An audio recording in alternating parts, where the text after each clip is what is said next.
Welcome to Shrasta classes guys. मेरा नाम है मनीष और मैं तो क्लास 11 की हिस्ट्री विश्व इतिहास के कुछ विषय इस बुक का जो तीसरा चैप्टर है वो इस वीडियो में करवाऊंगा।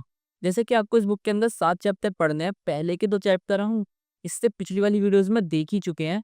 आज हम इस वीडियो में तीसरा चैप्टर पढ़ेंगे। तो तीसरे चैप्टर का नाम हमारा यायावर साम्राज्य। तो इससे पहले वाले चैप्टर जब हमने दूसरा चैप्टर पढ़ा था, उस चैप्टर के अंदर हमने रोमन साम्राज्य के बारे में पढ़ा था। सेम चीज हमें इस चैप्टर के अंदर भी पढ़नी है। एक साम्राज्य के बारे में पढ़ना है, उसकी शक्तियों के बारे में पढ़ना है, उसके समाज के बारे में पढ़ना है, यहाँ पे लोगों की कैसी स्थिति थी, इनका साम्राज्य कितना बड़ा था। इन सब चीजों को ही हम इस चैप्टर के अंदर पढ़ेंगे। तो सबसे पहला जो हमारा टॉपिक है वो है हमारा ऐतिहासिक पृष्ठभूमि। थोड़ा सा इस साम्राज्य के बारे में कुछ ऐतिहासिक चीजें, कुछ फैक्चुअल चीजें हैं, उन चीजों के बारे में हम जान लेते हैं ताकि हमें इस चैप्टर को समझने में और आसानी हो जाएगी।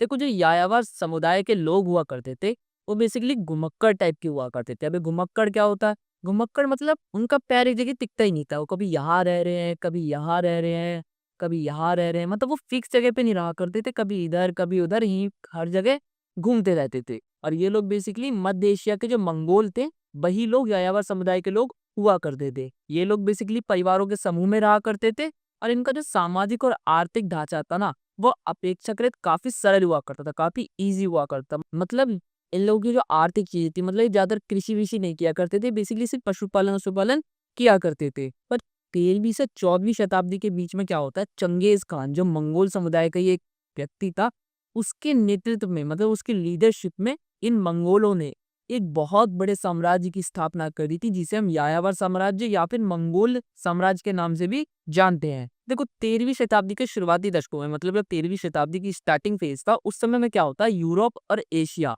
देखो ये जो आपका साम्राज्य था यायावर साम्राज्य, ये भी बेसिकली 2 महाद्वीपों के अंदर तक फैला हुआ था। एक था यूरोप और एक था एशिया। जब हमने इससे पहले वाला चैप्टर पढ़ा था उसमें हमने रोमन साम्राज्य पढ़ा था, तो वो वाला साम्राज्य 3 महाद्वीपों के अंदर फैला था। उसी की तरह ये वाला साम्राज्य भी 2 महाद्वीपों के अंदर फैला हुआ था। आपको पता होना चाहिए वो था यूरोप और एशिया, क्योंकि कभी कभी एमसीपी में पूछ लिया जाता है। तो क्या होता है, 13वीं शताब्दी के शुरुआती दशकों में क्या होता है, यूरोप और एशिया के जो महान साम्राज्य थे, मतलब मंगोल साम्राज्य से पहले के जो और भी साम्राज्य हुआ करते थे इस एरिया में, उनको ये एहसास हुआ, उनको ये खतरा महसूस होने लग गया कि एक नई उभरती हुई राजनीतिक शक्ति है। कौन सी? जो मंगोल साम्राज्य था, चंगेज खान के नेतृत्व में ये लोग जो थे यायावर समुदाय के, ये लोग अब एक नई शक्ति के रूप में धीरे धीरे उभरते जा रहे हैं, जो बाद में एक मंगोल साम्राज्य के रूप में सामने आता है। देखो, ये आप, मैंने मैप भी लगा रखा है, ये आप देख सकते हैं, जितना भी एरिया है ये आपका पूरा मंगोल साम्राज्य हुआ करता था। तो ये देख सकते हैं कितना बड़ा एरिया था। देखो, चंगेज खान क्या करता है ना, ये ना अलग अलग समुदाय के लोगों को, जो मंगोल ही लोग हुआ करते थे, वो अलग अलग समुदाय में बटे हुए थे, अलग अलग कबीलों में बटे हुए करते करते थे, अलग अलग जातियां बटे हुआ करते थे। तो उन सबको उसने क्या करा, संगठित करा, इकट्ठा करा, एक करा और एक सैन्य शक्ति का निर्माण करा। मतलब उन सबको इकट्ठा करके एक सेना का उनने निर्माण करा। और उनको उन सबको इकट्ठा करने का, एकजुट करने का क्या मोटिव था, ताकि वो उन सबको इकट्ठा करके पूरे विश्व पे शासन कर सके, पूरे विश्व पर अपना राज कर सके। वो पूरी दुनिया को अपने कब्जे में करना चाहता था। और वो ऐसा भी बताता था कि ये सब करने के लिए उसे ईश्वर से आदेश मिला हुआ है। मतलब वो अपने आप को एक ईश्वर का दूत बताता था कि मेरे को ईश्वर ने आज्ञा दे रखी है कि मैं पूरी दुनिया पर शासन करूं। देखो, चंगेज खान की दृष्टि केवल मंगोलों के महासंघ तक सीमित नहीं थी। बस उसका मतलब इतना ही नहीं था कि खाली जो मंगोल का एरिया, मंगोल का छोटा मोटा एरिया, उसी पर बस कब्जा कर ले, नहीं, बल्कि उसने उत्तरी चीन, तुर्रान, अफगानिस्तान, पूर्वी ईरान, रूस के जो स्टेपी वाले क्षेत्र थे, स्टेपी मतलब घास के मैदान हुआ करते थे, वहां का तक का जो रूस का एरिया था, वो इन सब पर अपना कब्जा कर लिया था। तो समझ रहे हो, वो छोटे से एरिया को पाकर खुश नहीं हो रहा था, वो पूरे बहुत सारे क्षेत्रों को अपना कब्जे में करना चाहता था, जो कि उसने किया भी था। देखो, उसके उत्तराधिकारी, मतलब उसके बेटे या फिर उसके बेटे के भी बेटे जो हुआ करते थे, जो उसके पोते थे, उन्होंने चंगेज खान का जो सपना था, सपना क्या था उसका, कि पूरी दुनिया पे कब्जा करना, अपने जो उसका मंगोल साम्राज्य था उसको ज्यादा से ज्यादा विस्तार करना, ज्यादा से ज्यादा दुनिया पर अपना कब्जा करना। उस सपने को उसके पोतों ने भी आगे चलकर पूरा किया और ज्यादा से ज्यादा जगहों पे कब्जा करने की कोशिश करी, अपने साम्राज्य को फैलाने की कोशिश करी। देखो, मोंके जो कि मंगोल साम्राज्य का ही एक शासक था, चंगेज खान का ही वंशज था, इसने फ्रांस के राजा लुई 9 को चेतावनी दी थी कि केवल एक स्वर्ग और एक अधिपति है, मतलब एक ही स्वर्ग है और उसका एक ही मालिक है, और वो कौन है? Genghis Khan. और उसने कहा था कि यदि ईश्वर की आज्ञा को ना मानते हुए मंगोलों के विरुद्ध आएंगे तो वो भी अपने सामर्थ्य से जवाब देंगे। मतलब वो बेसिकली ये कहना चाह रहा था लुई नोवा को कि इस दुनिया में केवल एक स्वर्ग है और उसका एक ही मालिक है, जो कि चंगेज खान। अगर वो चंगेज खान के विरुद्ध जाते हैं या फिर मंगोल साम्राज्य की सत्ता को नहीं स्वीकार करते हैं, तो मंगोल साम्राज्य इसे इस तरीके से लेगा कि वो ईश्वर की आज्ञा को नहीं मान रहे हैं और वो भी अपने तरफ से पूरा जवाब देगा। तो देख रहे हैं आप, वो अपने आप को ईश्वर बताने की भी कोशिश कर रहा है। देखो एक शब्द बर्बर है, इसका आपको मतलब पता होना चाहिए क्योंकि कभी-कभार एमसीक्यू में पूछ लिया जाता है। देखो बर्बर जो है ना, अंग्रेजी में बारबेरियन शब्द यूनानी भाषा के बारबोर शब्द से बना है और जो इस शब्द का मतलब होता है वो ये होता है कि गैर यूनानी लोग, मतलब कुल मिला के जो यूनान के लोग नहीं हुआ करते थे, जिनकी भाषा यूनान से अलग हुआ करती थी, यूनानी भाषा से अलग हुआ करती थी, उन्हें बर्बर कहा जाता था। ठीक है, बस आपको इतना ही पता होना चाहिए। तो चंगेज खान के पोते बाटू ने 1236 से 1241 के दौरान रूस को रौंदते हुए, मतलब रूस के अंदर बहुत ही विध्वंस करते हुए, बहुत ही लड़ाई झगड़ा युद्ध करते हुए पोलैंड और हंगरी जो जगह थी वहां पर अपनी विजय प्राप्त करी थी। और उसकी सेना कहां तक पहुंच गई थी? वियना तक, जिससे यूरोप मंगोल के आतंक से भर उठा था। 13वीं शताब्दी में मंगोलों की विजय को ईश्वर का गुस्सा और कयामत का दिन भी समझा जाने लगा। मतलब ऐसा समझाने लगा कि मंगोल जो जीत रहे हैं वो ईश्वर का लोगों के ऊपर एक गुस्सा है या फिर कयामत का दिन भी से समझा जाने लगा था। चीन में, मध्य एशिया में, यूरोप में यह विश्वास फैल गया था कि मंगोलों की सफलता दैवीय प्रकोप है। मतलब उन्हें एक तरीके से ये समझा जाने लगा कि मंगोलों के ऊपर देवताओं का, भगवान का एक आशीर्वाद है, इसीलिए वो लोग जीतते जा रहे हैं। अब नेक्स्ट जो हमारा टॉपिक है वो है कि यायावर साम्राज्य के बारे में जानकारी के स्रोत। देखो हमें इस साम्राज्य के बारे में जानकारी कहाँ से मिलती है, ये सब चीजें हमें पता होनी चाहिए क्योंकि कभी कभार ये सब चीजें पेपर में, एग्जाम में पूछ ली जाती है। तो सबसे पहले में जानकारी मिलती है इतिवृत्त से। इसके अलावा यात्रा वृत्तांत से, नगरीय लेखकों के दस्तावेज से, मंगोल भाषा में जो हमें कुछ चीजें मिली है लिखी हुई उन सब चीजों से, इसके अलावा अरबी भाषा की जो कुछ चीजें मिली है उन सब चीजों से भी। देखो अब ये इतिवृत्त होते क्या है? देखो ये बेलिखित रचनाएं होती है जिसमें किसी ऐतिहासिक कालखंड या किसी शासक, किसी राजा के बारे में या फिर किसी युद्ध के बारे में, किसी व्यक्तिगत कोई घटना के बारे में लिखा जाता है, वो भी क्रमबद्ध तरीके से इसमें बताया जाता है। अब यात्रा वृत्तांत क्या होते हैं?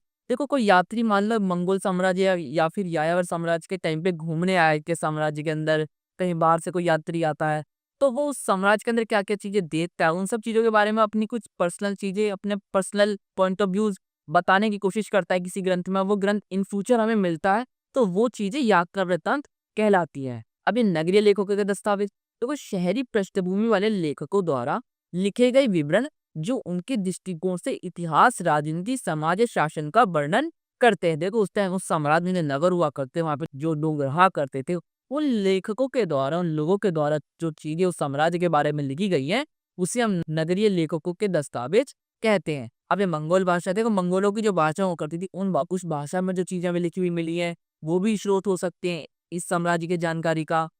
अरबी भाषा में जो हमें चीजें मिली हैं, अगर उसमें भी मंगोलों से रिलेटेड कुछ जानकारियां मिलती है तो वो भी साम्राज्य की जानकारी का स्रोत हो सकती है। ठीक है, ये था इसके जानकारी के स्रोत। अब समझते हैं मंगोलों की सामाजिक और राजनीतिक पृष्ठभूमि। तो इनका सामाजिक और राजनीतिक पृष्ठभूमि के बारे में हम जानेंगे। देखो मंगोल एक विविध जन समुदाय था। जन समुदाय मतलब इसमें अलग अलग जन समुदाय, अलग अलग कबीले, अलग अलग जातियों के लोग इसमें रहा करते थे, जिनके पूर्व में तातर, खितान, मांचू और पश्चिम में तुर्की कबीले से भाषाई संबंध था। मतलब यहाँ पे इसके पूर्व में कैसे लोग थे? तातार, खितान, मंचू कबीले के, और इसके पश्चिम में तुर्की कबीले के लोग हुआ करते थे। इनसे क्या होता था? इनसे उनका सामाजिक और सांस्कृतिक संपर्क जो है वो बना रहता था। तो कुछ बंगोल जो थे वो तो पशुपालक थे, जो घोड़े, भेड़, बकरी, ऊंट आदि पालते थे, जबकि कुछ बंगोल जो थे वो शिकारी भी हुआ करते थे। वो मतलब शिकार किया करते थे अपने जीवन के लिए, अपने जीवन यापन के लिए। और कहाँ रहते थे वो? साइबेरिया के वनों में वो लोग रहा करते थे और जानवरों का शिकार कर कर उनके खालों को बेचकर अपना जीवन वो लोग यापन किया करते थे। देखो मंगोलों का यायावीकरण मध्य एशिया के स्टेपी क्षेत्रों में हुआ था। यह इलाका सुंदर था, यहाँ पे बहुत सारे मैदान थे, अलतई पहाड़ भी थे, यहाँ पे मरुस्थल था, यहाँ पे बहुत सारी नदी, झरने, यहाँ पे बहुत सारी चीजें हुआ करती थी। मंगोल जो लोग थे ना वो तंबुओं में रहा करते थे, मतलब उनके घर नहीं हुआ करते थे। बेसिकली ये लोग तंबू बना के तंबू के अंदर रहा करते थे और मौसम के अनुसार शीतकालीन और ग्रीष्मकालीन चरगाहों के बीच यहाँ पे स्थानांतरित होते रहते थे। मतलब यहाँ पे ठंड हो गई तो ये दूसरी जगह पे चले गए, इस तरीके से लोग एक जगह से दूसरे स्थान पे जाते रहते थे। यहाँ के क्षेत्र में कठोर शीतकाल और शुष्क ग्रीष्मकाल था। मतलब यहाँ पे जो ठंड थी ना वो बहुत ज्यादा हुआ करती थी और गर्मी यहाँ पे मतलब बहुत कम हुआ करती थी। यहाँ पे ठंड जो ज़्यादातर हुआ करती थी, जिससे यहाँ पे कृषि जो थी वो सिर्फ कुछ टाइम पीरियड में हो पाती थी। मतलब यहाँ पे कृषि होती तो थी, पर बहुत ही सीमित समय के लिए, कुछ ही टाइम के लिए यहाँ पे लोग कृषि कर पाते थे। देखो मंगोल लोगों ने कृषि यहाँ पे फिर इसलिए करी ही नहीं, क्योंकि अब थोड़े टाइम के लिए कृषि हो पा रही है तो कौन लोग ही कृषि करेंगे। कृषि ना हो पाने के कारण ही यहाँ पे नगर जो थे वो नहीं बस पाए थे। यहाँ पे प्राकृतिक आपदाएं और संसाधन का संकट भी यहाँ पे हमेशा यहाँ पे बना रहता था। देखो यहाँ पे जो धनी परिवार थे, जो कुछ कुछ कुछ हर जगह पे कुछ ना कुछ तो अमीर लोग होते ही हैं, तो ऐसे ही यहाँ पे जो धनी परिवार हुआ करते थे, उनके पास बहुत पशुधन था। पशुधन का मतलब यहाँ पे इनके पास गाय भैंस बकरी भेड़ ये सब बहुत मात्रा में हुआ करती थी कुछ लोगों के पास। और उसके साथ साथ इनके पास चारण भूमि थी। चारण भूमि क्या होती है? अब ये चारण भूमि मतलब जो गाय भैंस को चराने के लिए जो घास वाली भूमि होती है जिसे वो खाती है, इस तरीके की भूमि उनके पास भी बहुत हुआ करती थी, जिससे वो लोग राजनीतिक रूप से प्रभावशाली हो पाते थे। अब राजनीतिक रूप से प्रभावशाली कैसे? मतलब अब देखो सीधी सी बात है, कुछ लोग अमीर हैं, कुछ लोग को के पास संसाधन बहुत ज्यादा मात्रा में और कुछ के पास है ही नहीं, तो जाहिर सी बात है ना, उनकी बात ज्यादा सुनी जाएगी अन्य लोगों के मुकाबले, और वो जैसा कहेंगे और लोग भी उनकी बात मानेंगे, क्योंकि उनके पास संसाधन है, पैसा है।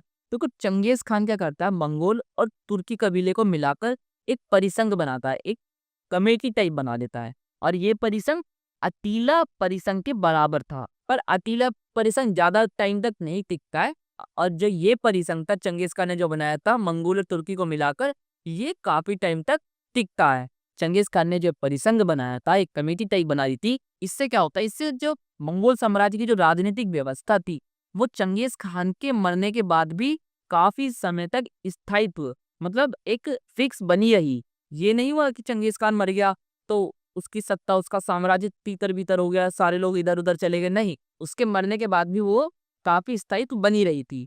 और उसके साम्राज्य के अन्य उत्तराधिकारियों ने उसके साम्राज्य को चीन ईरान यूरोप यहाँ तक फैलाने की कोशिश की थी। देखो मंगोल यायावर जो समुदाय के लोग थे वो कृषि उत्पादों और उपकरणों के लिए स्थायी समाजों विशेषकर चीन पर निर्भर हुआ करते थे। मतलब इनके खुद के कुछ उपकरण नहीं हुआ करते कृषि के लिए, ये लोग बेसिकली दूसरों पर निर्भर रहा करते थे, और उसमें भी चीन के ऊपर।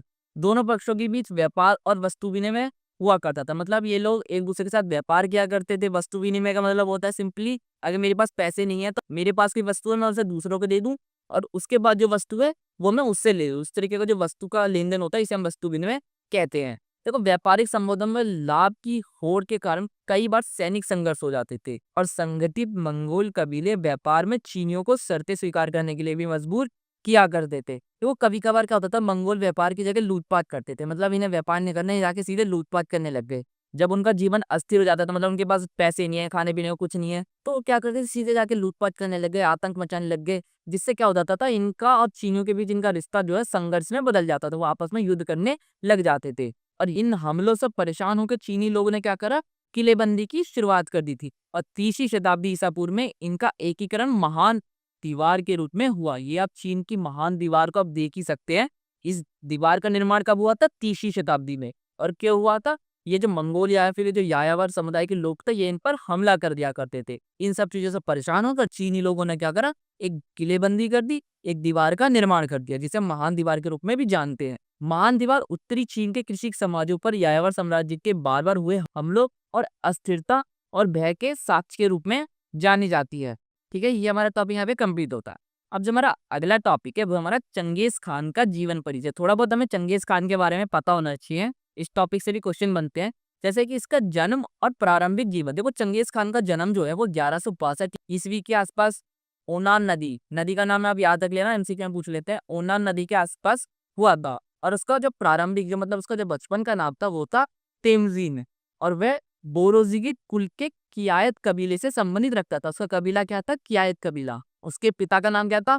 येसुजेई। और उसकी हत्या उसके बचपन में ही कर दी गई थी। मतलब चंगेज खान जब छोटा हुआ करता था उसी समय पर उसके पिता की हत्या कर दी गई थी। उसकी माता का नाम क्या था? ओलून इक। इसने कठिन संघर्ष किया अपने बच्चे को पालने के लिए और उसके भाइयों को भी पालने के लिए। अब देखो उसका प्रारंभिक संघर्ष क्या था? को तेमजिन को किशोर अवस्था में ही बंदी बना लिया जाता है और दास के रूप में इसे रखा जाता है। मतलब जब ये बचपन में था ना, इसे तभी बंदी बना लिया और इसे दास के रूप में रखा गया। और उसकी जो पत्नी थी, उसकी पत्नी का क्या नाम था? बोरेक। इसका भी अपहरण कर लिया गया था। बाद में वो क्या करता है, जब अपनी उस दासत्व से मुक्त होता है, आजादी पाता है, तो उसके बाद वो युद्ध करता है और युद्ध कर कर अपनी पत्नी को छुड़ाता है। और इन कठिन परिस्थितियों में उसने कई विश्वसनीय मित्र बनाए। अब जब इतना सारा उसने संघर्ष देखा, इतनी सारी परेशानी देखी, तो उसके बहुत सारे दोस्त भी बने, जिसमें से जो उसके कुछ मुख्य मित्र हैं वह बोगुरचू और जामुका, ये उसके प्रमुख दोस्त थे। और उसके राजनीतिक संबंध और संघर्ष, देखो तेमुजीन ने कैराइट लोगों के शासक ओंगे खान से अपने पूर्वजों के संबंधों को पुनः स्थापित किया। मतलब जो ये ओंगे खान थे, ये इसके पूर्वज ही माने जाते हैं। तो इन लोगों से उसने अपने दोबारा से संबंधों को सही करके स्थापित किया। उसने इस राजनीतिक संबंध का उपयोग जामुका जैसे प्रतिद्वंदियों को हराने के लिए किया था। यह मित्रता बाद में एक संघर्ष में बदल गई और जमुका उसका शत्रु बन गया था। देखो ये जमुका था ना, ये मैंने आपको पहले पर बताया ही था, ये इसका फ्रेंड था, इसका दोस्त था, काफी अच्छा दोस्त। पर बाद में सत्ता की लालच, सत्ता का विस्तार करने के लिए वो आपस में शत्रु बच जाते हैं। ठीक है, सत्ता की ओर अग्रसर। देखो 1180 और 1190 के दशक में क्या होता है, तेमजीन, यही हमारा चंगेज खान है, तेमजीन ने जामुका और अन्य कबीला को हराकर, मतलब उसने जमुका को भी हरा दिया, अपने दोस्त को हरा दिया, और जो अन्य कबीले के लोग थे, अन्य जो लोग थे, उन सबको भी हरा दिया। और 1230 में उसने ओंगे खां को हराया, और 1206 में उसने जमुका व नेमनन लोगों को निर्णायक रूप से परास्त कर दिया। मतलब उसने पूरी तरीके से अब जमुका और जो और लोग थे उन सबको उसने पूरी तरीके से हरा दिया। और कुरिलताई सभा में उससे चंगेज खान की उपाधि देकर महानायक घोषित किया गया। मतलब उसका पहला नाम क्या था हमें पता है, तेमुजीन था। पर जब उसने 1203 में ओगे खां को हराया, 1206 में उसने जमुका नेमन लोगों को हराया, तो इन सब लोगों को हराने के बाद उसे एक सभा बुलाई गई, कौन सी, पूरी ताई सभा, और उस सभा के अंदर उसे चंगेज खान की उपाधि दी गई और महानायक घोषित किया गया। अब इस सैन्य संगठन और योजना, देखो 1206 में कुरिलताई से मान्यता प्राप्त करने से पहले ही तेमुजीन ने मंगोलों को एक अनुशासित सैन्य शक्ति में संगठित कर लिया था। उसने क्या कर लिया था ना, उसने एक पहले ही, काफी पहले से ही एक सेना का निर्माण, मतलब बहुत सारे लोगों को मिलाकर, बहुत सारे कबीलों को मिलाकर एक सेना का निर्माण उसने पहले से ही करना चालू कर दिया था। और उसने एक संगठित सेना भी तैयार कर ली थी। इस पुनर्गठन से उसके आगे के सैन्य अभियानों की सफलता सुनिश्चित हो गई थी। मतलब वो इन फ्यूचर में जो भी युद्ध लड़ने वाला था, जो भी सैन्य अभियान करने वाला था, उसमें भी एक सफलता पहले से ही सुनिश्चित हो गई। अब चीन पर प्रारंभिक अभियान, देखो उसने सबसे पहले चीन के विभाजित राज्यों को लक्ष्य बनाया। जो ऐसे राज्य जो चीन में बटे हुए थे, अलग अलग छोटे छोटे राज्य थे, उन पर कब्जा करने का सबसे पहले उसने प्लान बनाया था। 1209 में सीसिया लोगों को परास्त किया, और 1213 में चीन की महान दीवार पार कर ली गई। मतलब जो चीन की महान दीवार थी, कब बनी थी, तीसरी शताब्दी में, उस दीवार को भी इन लोगों ने पार कर लिया था। और 1215 में पेकिंग को लूटा गया, जो चीन वंश के लिए एक बड़ा आघात था। ठीक है, अब चीन में दीर्घ युद्ध, देखो चीन वंश के विरुद्ध युद्ध लंबे समय तक, यानी 1234 तक चला था। देखो चीन के अंदर युद्ध जो है ना मंगोल साम्राज्य से काफी लंबे समय तक चलता रहा था। चंगेज खान ने 1216 में चीन के सैनिक मामलों को अपने अधीनस्थ को सौंपकर मंगोलिया लौट गया, क्योंकि वह अपने अभियानों को प्रगति से संतुष्ट था। मतलब अब वो थक सा गया था, मान लो इतना सारा युद्ध करने के बाद उसने अपने जो उसके अधीनस्थ, मतलब उसके जो छोटे थे, जो कमांडर थे, जो सेनापति थे, उन लोगों को उसने इस चीन के अभियान को उनको सौंपकर वापिस अपना जहाँ मंगोल से आया था मंगोलिया, वो वापिस लौट गया। ख्वाराज्म और पश्चिम विजय, देखो 1218 में करा खिताब पर विजय के बाद मंगोल साम्राज्य ख्वाराज्म तक फैल गया। ख्वाराज्म के सुल्तान मोहम्मद ने मंगोल दूतों की हत्या कर दी थी, जिससे चंगेज खान ने कठोर प्रतिशोध अभियान शुरू कर दिया था। अब क्या होता है, नगरों का विध्वंस, देखो 1219 से 21 तक ओतार, बुखारा, समरकंद, मर्व, हेरात आदि जो नगर थे ना, ये सब जो नगर थे, ये सब मंगोलों के सामने झुक गए थे। और जिन्होंने प्रतिरोध किया, मतलब कुछ ऐसे नगर जिन्होंने मंगोलों की सत्ता को स्वीकार नहीं करा, मतलब ये मंगोलों को अपना सत्ता धरता, या फिर जो मंगोल के सम्राट थे उन्हें अपना राजा नहीं माना, उस नगर को पूरी तरीके से नष्ट कर दिया गया। मतलब इस तरीके से नष्ट, वहां का बच्चा, बूढ़ा, औरत, सबको जान से खत्म कर दिया गया। निशापुर में एक मंगोल राजकुमार की हत्या कर दी गई थी। तो इस राजकुमार की हत्या के बाद उस नगर के पूरे, मतलब इंसान तो इंसान, कुत्ते बिल्लियों सबको मार दिया गया था। मतलब समझ रहे, ये मंगोल साम्राज्य के जो लोग थे, जो मंगोल सम्राट हुआ करते थे, राजा हुआ करते थे, बहुत ही ज्यादा क्रूर थे, बहुत ही ज्यादा खतरनाक टाइप के थे, जिन्हें मतलब कुत्ते बिल्लियों तक पे भी रहम नहीं था। इस तरीके से इन्होंने विध्वंस, आतंक अपना मचाया था। अरे पश्चिम तक विस्तार, देखो मंगोल जो सेनाएं थी, वो सुल्तान मोहम्मद का पीछा करते हुए अजरबैजान और क्रीमिया तक पहुंच गई थी। उन्होंने कैस्पियन सागर को घेर लिया और रूसी सेनाओं को हराया। दूसरी टुकड़ी ने जलालुद्दीन का पीछा सिंध और अफगानिस्तान तक किया। भारत में प्रवेश का विचार। देखो चंगेज खान ने सिंधु तट से भारत और असम के रास्ते मंगोलिया लौटने का विचार किया, परंतु भारत के अंदर इतनी गर्मी और कठिन यहाँ का जो भौगोलिक स्थिति थी वो उसको अच्छी नहीं लगी। उसे उसका मानना था कि यहाँ पे इस टाइम पे मुझे युद्ध करना सही नहीं रहेगा, तो वो भारत के अंदर आया ही नहीं और भाई बाहर से बाहर वापस लौट गया। आता तो यहाँ पे फिर यहाँ पे भी बहुत वो आतंक मचा देता उस टाइम पे।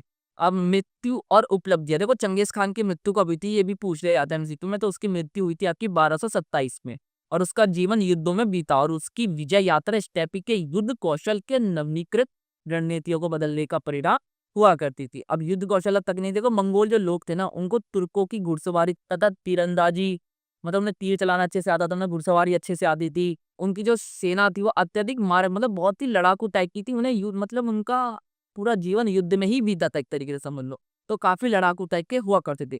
उन्होंने बर्फ से जमी नदियों को मार्ग बनाकर भीषण सर्दियों में भी युद्ध किए, मतलब उन्हें ठंड में भी युद्ध करने का पूरा एक्सपीरियंस हुआ करता था। अभी घेराबंदी तकनीक देखो, जो यायावर समुदाय के जो पहले के लोग हुआ करते थे उन्हें ये घेराबंदी तकनीक नहीं आया करती थी, परंतु चंगेज खान ने जल्दी ही घेराबंदी वाली जो तकनीक थी, जो यंत्र था कि घेराबंदी कैसे की जाती है, घेराबंदी करके लोगों को कैसे मारा जाता है, इस तरीके की उन्होंने चीजें सीख ली थी। उन्होंने बम बनाना, हल्के उपकरण, इन सब चीजों को भी सीख लिया था। अब उनकी जो सेना थी वो दुर्ग दुर्ग मतलब क्या होता है, जो राजाओं के महल हुआ करते हैं उन पर भी कैसे विजय प्राप्त करनी, कैसे जीत हासिल करनी, ये सब चीजें भी उनकी सेना ने अब सीख ली थी। अब नेक्स्ट हमारा टॉपिक है चंगेज खान के उपरांत मंगोल। देखो चंगेज खान की जब मृत्यु हो जाती है उसके बाद क्या होता है मंगोल साम्राज्य का, उस चीज के बारे में हम समझेंगे। देखो मंगोल साम्राज्य के दो चरण, चंगेज खान की मृत्यु के बाद मंगोल साम्राज्य विजय के दो चरणों में बंट जाता है।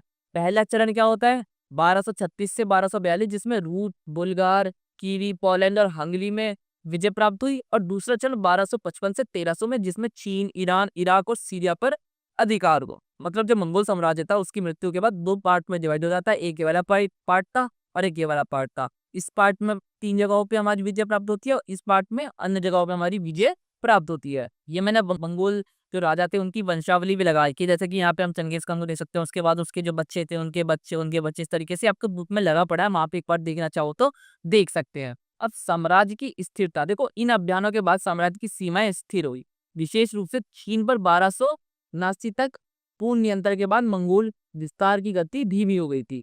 देखो इन्होंने इतने सारे युद्ध लड़े, इतने सारे अभियान चलाए, तो एक टाइम पे आने के बाद ये लोग भी थक ही जाते थे।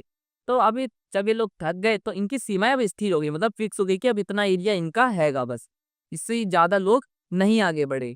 और विशेष रूप से चीन ने भी कब 1279 में पूर्ण नियंत्रण, जब पूरी तरीके से उन्होंने चीन पे पूरी तरीके से कब्जा कर लिया, तो इनकी जब विस्तार की गति थी, जो अपना विस्तार करते जा रहे थे अपने साम्राज्य का, इन सब चीजों में भी ब्रेक लगा, एक इनके विस्तार में एक धीमी गति आई।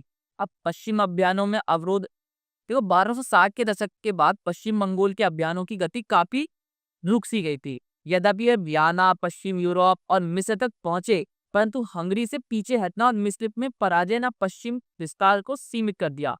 क्या होता है यहाँ पे, ये लोग हंगरी से पीछे हट गए। हंगरी में इन्होंने पहले विजय प्राप्त कर ली थी, पर अब ये लोग हंगरी से पीछे हटने लगे। मिस्र में इनकी पराजय हो गई, जिससे क्या होता है इनका जो पश्चिम में विस्तार हो रहा था पश्चिम के क्षेत्र में, वो अब रुक गया, उसमें काफी रुकावटें आई।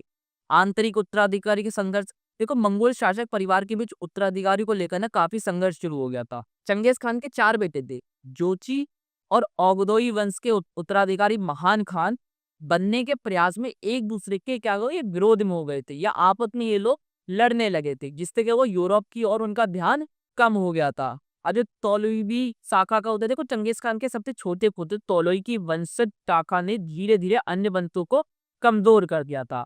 ये तो मोंके के राज्याभिषेक के बाद क्या होता है, ईरान में सैन्य सफलता मिली, पर अभी भी इनका ध्यान जो है कहाँ पे केंद्रित होने लगा था, चीन के ऊपर ही।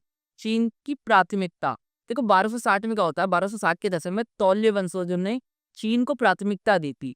वहां सैनिक और रसद भेजने के कारण मिस्र में मंगोल को सीमित सेना के साथ लड़ना पड़ा, जिससे उनकी हार हो गई थी। मतलब ये लोग चीन पर ज्यादा ध्यान दे रहे थे अन्य देशों के मुकाबले, जिससे क्या हो रहा था, इनकी अन्य जगहों पे हार हो रही थी। पश्चिम की ओर विस्तार थामा देखो, मिस्र में पराजय और चीन में रुचि के कारण मंगोलों की पश्चिम विस्तार रुक गया था। रूस और चीन की सीमा पर जोची और तोलई वंशों के झगड़े ने भी यूरोप अभियानों को प्रभावित किया था। अब चीन में मंगोल की सफलता, पश्चिमी रुकावट के बावजूद मंगोलों ने चीन को एकीकृत कर वहां बड़ी सफलता पाई, परंतु इससे उनका जो आंतरिक कलह था, मतलब जो उनके अंदर के ही आपस में जो लड़ाई झगड़ी थे, आपस में जो भाई लड़ रहे थे साम्राज्य के लिए, वो बढ़ने लग गया था, काफी बढ़ गया था, जिससे उनकी जो भविष्य की जो स्थिरता थी, मतलब जो उनका भी साम्राज्य का विस्तार जो रुक गया था, उस पे भी और प्रभाव पड़ने लगा। नेक्स्ट हमारा जो टॉपिक है वो है हमारा सामाजिक, राजनीतिक और सैनिक संगठन। तो मंगोल समाज और सेना की संरचना।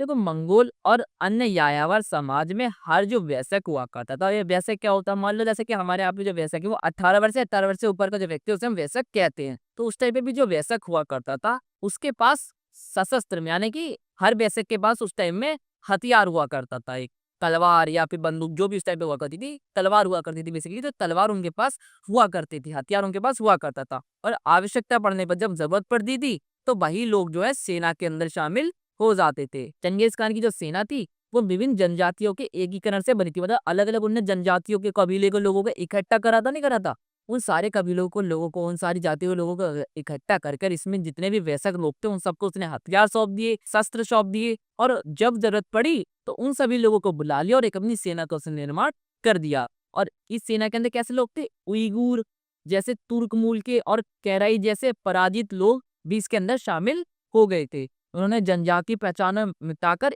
एक समरस सैनिक व्यवस्था को बनाई, मतलब इन्होंने अब जनजाति पहचाने में किस जाति के इन सब चीजों को उन्होंने मिटा दिया, खत्म कर दिया। अब कुल मिला के वो एक सैनिक बन चुके थे और इससे एक सैनिक व्यवस्था का निर्माण हो गया। सैन्य अनुशासन और संगठन, देखो सेना को दशमलव पद्धति में संगठित किया गया था। दशमलव पद्धति क्या होती है, मतलब सेना को 10 लोगों के ग्रुप के अंदर, 100 लोगों के ग्रुप के अंदर, 1000 लोगों के ग्रुप के अंदर, 10,000 लोगों के ग्रुप के अंदर, इस तरह की उन्होंने सैनिक इकाइयां या सैनिक की टुकड़ियां बना दी थी कि मतलब इतनी टुकड़ी इस सेना के अंदर होनी चाहिए, इतनी टुकड़ी इस सेना के अंदर होनी चाहिए। किसी भी सैनिक को मतलब बिना पूछे, बिना अनुमति के वो सैनिक कहीं पे भी नहीं जा सकता था। अगर कोई ऐसा करता था, बिना परमिशन लिए कहीं बाहर चला जाता था, तो उसे बहुत ज्यादा कड़ा दंड दिया जाता था।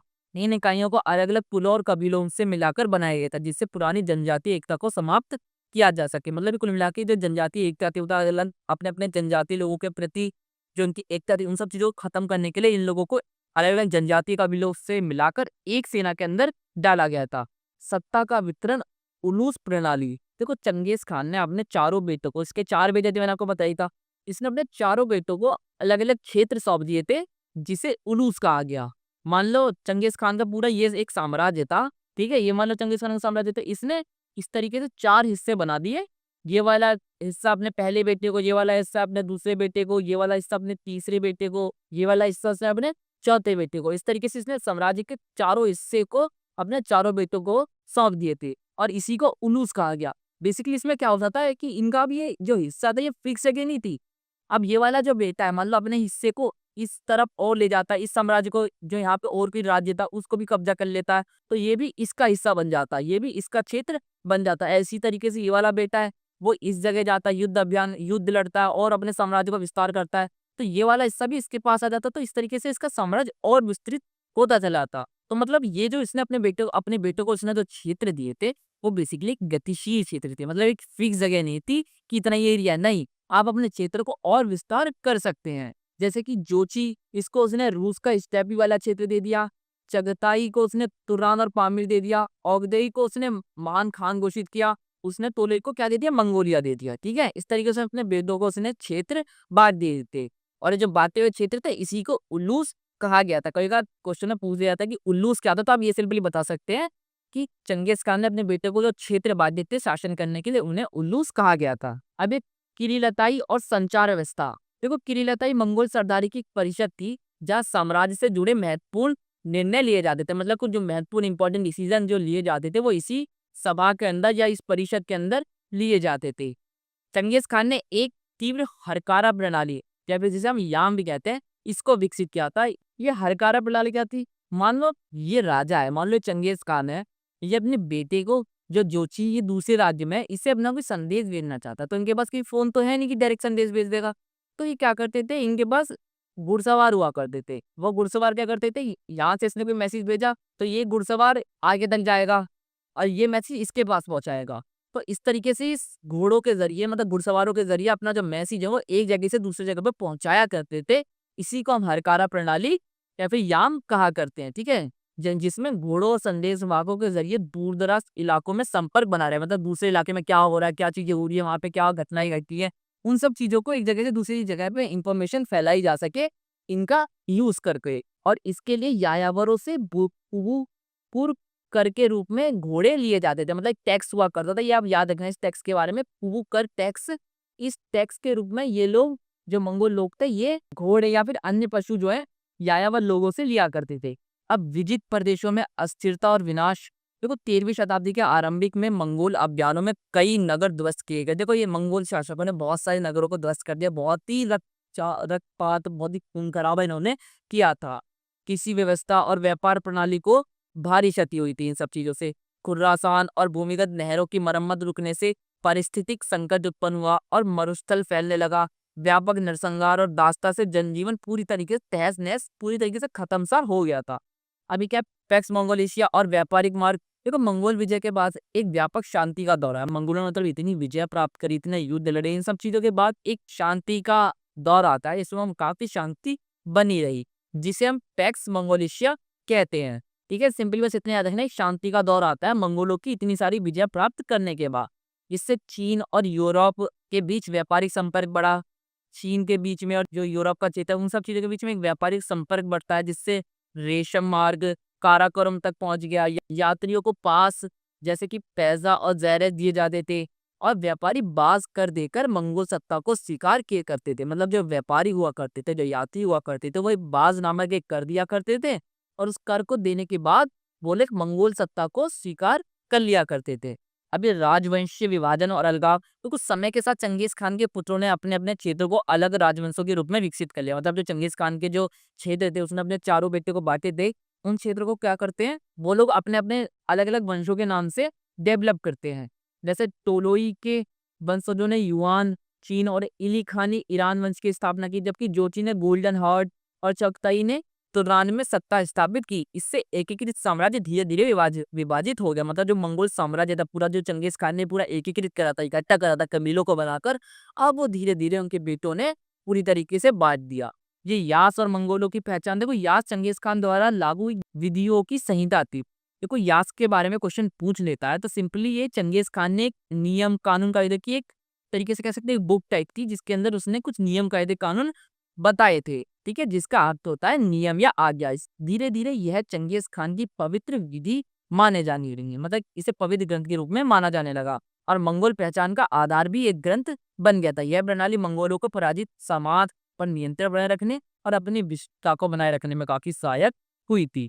लास्ट वाला टॉपिक है अब निष्कर्ष, चंगेज खान और मंगोलों का विश्व इतिहास में स्थान। अभी चंगेजों का और मंगोल खान का विश्व में क्या स्थान है, क्या इतिहास है, इसके बारे में थोड़ा सा देखिए। देखो चंगेज खान की छवि, एक विजेता और नगरों को ध्वस्त करने वाला। देखो चंगेज खान ने ना अपने टाइम में बहुत आतंक मचाया और बहुत लोगों को मारा है। ठीक है, मंगोल द्वारा किए गए विनाश का आकलन, तो चंगेज खान के एक अभियान के विषय में प्राप्त समस्त विवरण पर इस बात पर सहमत है कि जिन नगरों ने उनका प्रभुत्व स्वीकार नहीं करा, मतलब जिन नगरों ने ये नहीं माना कि मंगोली सब कुछ है, मंगोली हमारे करता रहता है, या फिर मंगोल सम्राट ही हमारे राजा है, इन सब चीजों को जिन नगरों ने नहीं माना, उसके बाद उस मंगोल राजाओं ने या फिर चंगेज खान ने उन नगरों को पूरी तरीके से खत्म ही कर दिया। पूरी तरीके से वहां के लोगों को मौत की घाट उतार दिया। कुत्ते बिल्ली सभी लोगों को वहां पे मार दिया। इनकी संख्या बहुत चौंका देने वाली। 1220 में निशापुर पर आधिपत्य करने में 17,47,000, जबकि 1222 में हेरात पर आधिपत्य करने पे 16 लाख, और 1258 में बगदाद पर आधिपत्य करते समय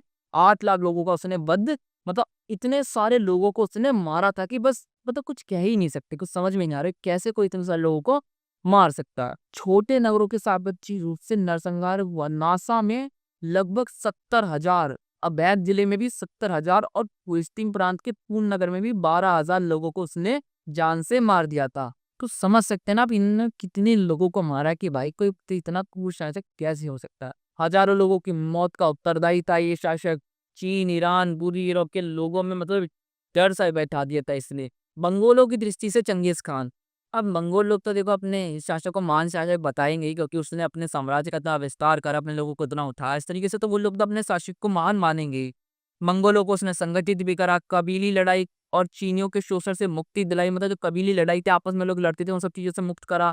जो चीनियों ने इनका शोषण किया, उन सब चीजों से भी इसने मुक्ति दिलाई और समृद्ध और एक विशाल साम्राज्य की इसने स्थापना करी। चंगेज खान की उपलब्धियां देखो, उसने पार महाद्वीपीय साम्राज्य की स्थापना करी, व्यापारिक रास्ते और बाजारों का पुनर्निर्माण कराया, विदेशी यात्रियों को आकृष्ट करा, जैसे मार्को पोलो यहाँ पे आया था। मंगोल शासन की विशेषता देखो, बहुधार्मिक, बहुजातीय, बहुभाषीय शासन प्रणाली थी यहाँ पर। धार्मिक सहिष्णुता थी, शमन, बौद्ध, ईसाई, इस्लाम प्रशासकों और सैनिक पे विविध धर्मों के लोगों को यहाँ पे स्थान दिया जाता था। आपका ये चैप्टर यहाँ पे कंप्लीट होता है। इस नोट्स का लिंक आपको डिस्क्रिप्शन में मिल जाएगा। आप हमारा व्हाट्सएप चैनल, टेलीग्राम चैनल और इंस्टा चैनल ज्वाइन करना ना भूले।